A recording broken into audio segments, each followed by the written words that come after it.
بسم اللہ الرحمن الرحیم۔ السلام علیکم۔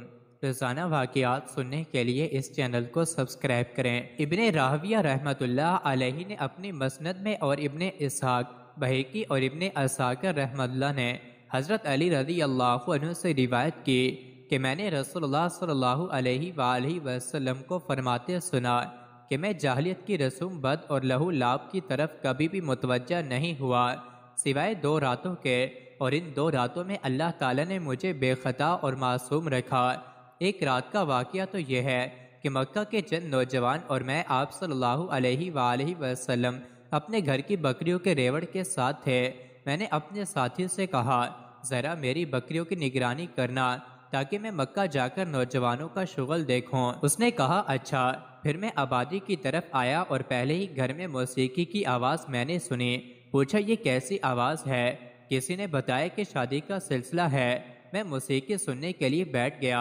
اللہ نے میرے کانوں کا تھپتھپایا اور میں سو گیا، حتیٰ کہ دوسرے روز سورج کی آمد پر اس کی شعاؤں نے مجھے بیدار کیا۔ میں اٹھ کر ساتھی کے پاس گیا۔ اس نے پوچھا اتنے لمبے وقت تک کیا کرتے رہے؟ میں نے اس کو پوری آپ بیتی سنائی۔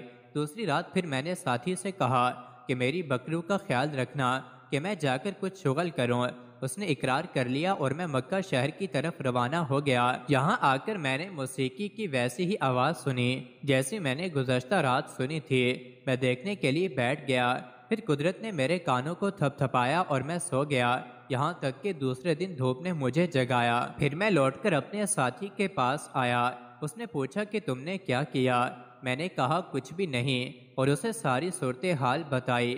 اس کے بعد میں نے نہ کبھی ایسا ارادہ کیا اور نہ ہی مجھے رغبت ہوئی، یہاں تک کہ اللہ نے مجھے نبوت سے سربلند سرفراز فرمایا۔ حضرت جابر رضی اللہ عنہ سے روایت ہے کہ جب کعبہ کی تعمیر ہوئی تو نبی کریم صلی اللہ علیہ وآلہ وسلم اور عباس رضی اللہ عنہ پتھر اٹھا اٹھا کر لانے لگے۔ حضرت عباس رضی اللہ عنہ نے آپ سے کہا اپنا تہبند اتار کر کندھوں پر رکھ لو تاکہ تمہارے کندھے پتھر سے محفوظ رہیں۔ چنانچہ آپ صلی اللہ علیہ وسلم نے اسے کھول کر کندھوں پر رکھا ہی تھا کہ اتنے میں آپ زمین پر گر گئے اور آنکھیں آسمان میں لگ گئیں۔ پھر آپ اٹھے اور فرمانے لگے میرا تہبند، میرا تہبند، اور فوراً آپ صلی اللہ علیہ وسلم نے تہبند باندھ لیا۔ حضرت عباس رضی اللہ عنہ فرماتے ہیں کہ اچانک آپ بے ہوش ہو کر گر پڑے۔ میں دوڑتا ہوا آیا، دیکھا تو آپ کی نگاہیں آسمان میں پیوست تھیں۔ میں نے کہا اے بھتیجے تمہاری حالت کیا ہے؟ آپ نے فرمایا مجھے روک دیا گیا ہے کہ میں برہنہ ہو کر چلوں۔ اس کے بعد آپ صلی اللہ علیہ وسلم کبھی عریان نہ ہوئے۔ حضرت عباس رضی اللہ عنہ کہتے ہیں میں نے آپ کی بات نوٹ کر لی کہ اس کے بعد آپ کبھی عریان نہیں ہوئے، کیونکہ اللہ نے آپ کی رسالت کا اظہار کر دیا۔ مزید ایسی ہی ویڈیوز کے لیے چینل کو ضرور سبسکرائب کریں۔